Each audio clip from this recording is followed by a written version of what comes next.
এখন পিয়ার দিলে তো জনগণ বুঝবেই না যে এটা আপনার কিভাবে তারা এই বিষয়টাতে আসবে। আমাদের প্রায় 4 কোটির মতো বাংলাদেশে এখন বেকার, আনএমপ্লয়মেন্ট আছে। এটাকে আমরা সবচেয়ে বেশি গুরুত্ব দিচ্ছি। আমার একটা প্রস্তাব এসছে যে আপনার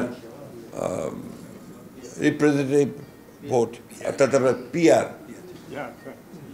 পিআর অর্থাৎ আপনার প্রপোর্শনেট রিপ্রেজেন্টেটিভস, এই বিষয়টা অনেক দেশে আছে, অবশ্যই আছে, কিন্তু এটার সঙ্গে আমাদের দেশের মানুষ কিন্তু খুব বেশি পরিচিত না। আমরা অ্যাডাল্ট ফ্র্যাঞ্চাইজ বুঝি, অর্থাৎ এক ব্যক্তি এক ভোট, এটাকে আমরা বুঝি। সেভাবেই আমরা আপনার এই গত 50 বছর ধরে, তারও আগে থেকে আমরা সেভাবেই, ইনফ্যাক্ট ব্রিটিশ পিরিয়ড থেকে এই বিষয়টা, এই পদ্ধতিতে এখানে কিন্তু নির্বাচন হয়েছে, পার্লামেন্ট গঠন হয়েছে, সরকার গঠন হয়েছে। আজকে হঠাৎ করে সামনেই যখন এই বিষয়টা আসছে এবং তার জন্য আন্দোলন হচ্ছে, তখন কিন্তু আপনার স্বাভাবিকভাবেই যারা অতি দ্রুত একটা নির্বাচন চান, দেশে আপনার গণতন্ত্রকে পুনঃপ্রতিষ্ঠা করার জন্য, গণতান্ত্রিক সরকার গঠন করার জন্য, গণতান্ত্রিক পার্লামেন্ট গঠন করার জন্য তারা আমরা একটু উদ্বিগ্ন হই। সেই জন্য আমরা খুব পরিষ্কার করে বলেছি যে এই বিষয়টা ওই আগামী পার্লামেন্টের উপরে ছেড়ে দিতে হবে।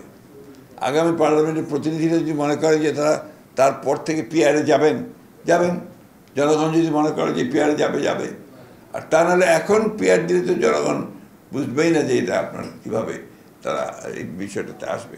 এবং একটা বড় যেটা প্রবলেম এখানে এই পিআর পদ্ধতিতে, ব্যক্তির যে স্বাধীনতা থাকে আপনার তার রিপ্রেজেন্টেটিভ চুজ করবার, সেই স্বাধীনতাটা এখানে কিন্তু খর্ব হয়। দলকেই চুজ করতে হয়, অর্থাৎ ওই দলকেই ভোট দিতে হবে।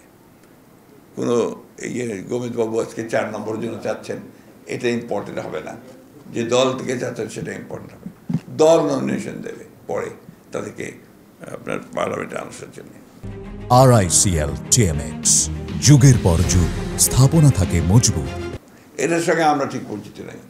আমরা জানি যে গোবিন্দবাবু যেখানে নির্বাচন করতে চাচ্ছেন, সেই সিটে জনগণ তাদের পছন্দ মতো ব্যক্তিকে ভোট দেবে এবং সেটা দলের লোকই হবে, তাদেরকেই ওইভাবে ভোট দেবে। আমরা একটা বিষয়ে নিশ্চয়তা দিতে পারি আপনাদের, যে বিএনপি যদি জনগণের সমর্থনে সরকার গঠন করতে পারে, পার্লামেন্টের প্রধান দল হয়, অর্থাৎ আপনার গভর্নমেন্ট পার্টি হয়, তাহলে সর্বাগ্রে আমরা এই আপনাদের ক্ষুদ্র বা অথবা আপনার সংখ্যালঘু বলেন আপনারা, আমরা সংখ্যালঘু বলতে চাই না, খ্রিস্টান ধর্মীয় যে গোষ্ঠী, সেই গোষ্ঠীগুলোর সমস্যাগুলো সমাধান করবার সবচেয়ে আগে আমরা ব্যবস্থা গ্রহণ করব। এ ব্যাপারে আপনারা নিশ্চিত থাকতে পারেন। আমরা চেষ্টা করছি বাংলাদেশের যে প্রধান সমস্যাগুলো রয়েছে, আমরা তো জানি যে 31 দফার মধ্যে আমরা সেগুলো সব দিয়েছি। আমি শুধু একটা বিষয় রিপিট করতে চাই যে আমাদের প্রায় 4 কোটির মতো বাংলাদেশে এখন বেকার, আনএমপ্লয়মেন্ট আছে। এটাকে আমরা সবচেয়ে বেশি গুরুত্ব দিচ্ছি এবং আমরা প্রথম 1.5 বছরের মধ্যেই প্রায় 1 কোটি মানুষের, যুবকের আমরা কর্মসংস্থানের ব্যবস্থা করার জন্য ইতিমধ্যেই পরিকল্পনা তৈরি করেছি এবং সেটা নিয়ে আমরা সামনে আসছি। আমরা পর্যায়ক্রমে প্রতি বছরে আমরা এই কীভাবে আমরা এই কর্মসংস্থানের সৃষ্টি করতে পারি এবং আপনার বেকারত্ব দূর করতে পারি, সেই বিষয়ে আমরা কাজ করব।